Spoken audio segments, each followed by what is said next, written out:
Hello friends, स्वागत है आपको अपने चैनल पुष्पम क्लासेस पर। तो आज के इस वीडियो के माध्यम से पढ़ाने वाले इंग्लिश चैप्टर 1 का इंडियन सिविलाइजेशन एंड कल्चर का मोस्ट 30 इंपॉर्टेंट ऑब्जेक्टिव क्वेश्चन, जो कि इसी ऑब्जेक्टिव क्वेश्चन से आने वाला है। तो जल्दी इस क्वेश्चन को याद कर लीजिएगा ताकि आपको एक भी क्वेश्चन इंटर एग्जाम में ना छूटे। तो चलिए क्वेश्चन को देखते हैं कि कौन कौन से क्वेश्चन है। अगर आप इस चैनल पर पहला बार आए तो चैनल को सब्सक्राइब करके जरूर जुड़ जाइएगा ताकि ऐसे इंफॉर्मेटिव वीडियो आपको मिलता रहेगा। तो चलिए क्वेश्चन को स्टार्ट करते हैं। तो मेरा पहला चैप्टर है इंडियन सिविलाइजेशन एंड कल्चर। इसके लेखक है महात्मा गांधी। तो इसको याद कर लीजिएगा क्योंकि इससे एक ऑब्जेक्टिव का क्वेश्चन जरूर पूछता है। चलिए मेरा क्वेश्चन की ओर बढ़ते हैं। तो मेरा पहला सवाल है, what is that modern civilization, यानी मॉडर्न सिविलाइजेशन क्या है। तो इसका सही आंसर हो जाएगा ऑप्शन नंबर ए, मटेरियल। चलिए अगला सवाल की ओर बढ़ते हैं। Question number 2। क्वेश्चन नंबर 2 यहाँ पे देख सकते हैं, कह रहा है is no civilization have all men's attend. तो इसका सही आंसर हो जाएगा option number B, Julius C. चलिए नेक्स्ट सवाल की ओर बढ़ते हैं। Question number 3।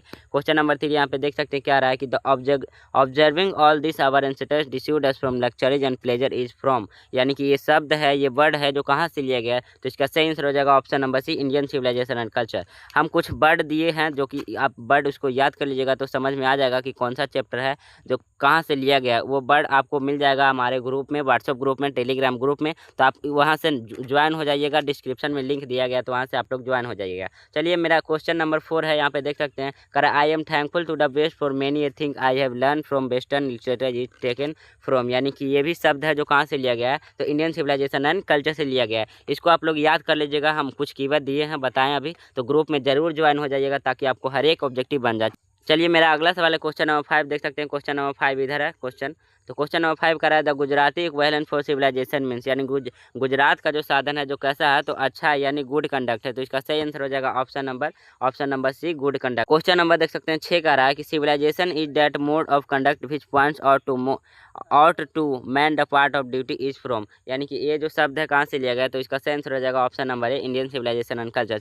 चलिए मेरा अगला सवाल की ओर बढ़ते हैं। Question number 7। क्वेश्चन नंबर 7 का some of the immediate and brilliant result of modern invention are too maddening to resistant is from, यानी जो ये शब्द है जो कहाँ से लिया गया, तो इसका सही आंसर हो जाएगा option number C, Indian civilization and culture. ये कीवर्ड आप लोग जरूर याद कर लीजिएगा, आपको व्हाट्सएप ग्रुप या टेलीग्राम ग्रुप में मिल जाएगा, तो इसको याद करना बिल्कुल मत भूलिएगा क्योंकि ऑब्जेक्टिव आपको सबसे ज़्यादा इंपॉर्टेंट है। चलिए अगला सवाल है मेरा 8वां सवाल, यहाँ पे देख सकते हैं। 8वां सवाल क्या आ रहा है कि the more we indulge in our passion the more unbridled they become is taken from, तो ये भी कहाँ से लिया गया, तो इंडियन सिविलाइजेशन एंड कल्चर से लिया गया। चलिए मेरा अगला सवाल है क्वेश्चन नंबर 9। क्वेश्चन नंबर 9 कह रहा है कि were satisfied with true home rule, तो our ancestors were satisfied with home rule, तो इसका सही आंसर हो जाएगा आवर एंसेस्टर। चलिए मेरा अगला सवाल है 10वां सवाल कह रहा है कि India remains immovable and that is her, तो इसका सही आंसर हो जाएगा 10वां का सही आंसर हो जाएगा ऑप्शन नंबर बी, ग्लोरी हो जाएगा। चलिए मेरा अगला सवाल 11वां क्वेश्चन यहाँ पे कह रहा है कि Gandhi ji died at the hands of fanatic on, यानी कि गांधी जी का जो मृत्यु हुआ था वो कब हुआ था, तो 30 जनवरी 1948 को हुआ था।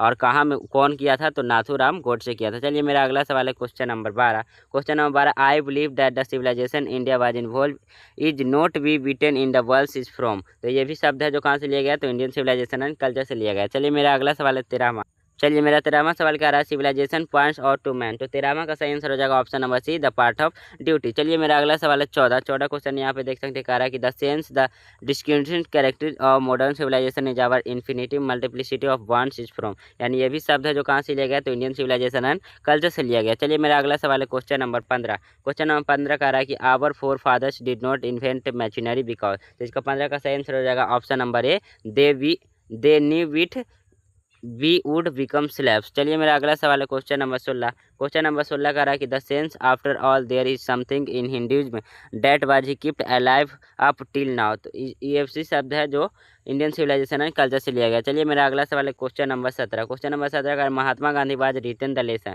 तो महात्मा गांधी क्या लिखे थे, तो इंडियन सिविलाइजेशन एंड कल्चर लिखे थे। चलिए मेरा अगला सवाल है क्वेश्चन नंबर 18 कह रहा है फायरोस वेयर रूरल्स ऑफ एंसेंट, तो इसका सही आंसर हो जाएगा 18 का इजिप्ट हो जाएगा, सही आंसर ऑप्शन नंबर बी। चलिए मेरा 19वां सवाल है, कह रहा है कि खालिद सन वेयर रूरल्स ऑफ इजिप्ट, यानी कि 19 का सही आंसर हो जाएगा ऑप्शन नंबर डी, फेरस। चलिए 20वां सवाल की ओर बढ़ते हैं। 20वां सवाल है civilization in the state of development of है, तो 20 का सही आंसर हो जाएगा ऑप्शन नंबर ए, पीपल के लिए यानी लोगों के लिए करते थे।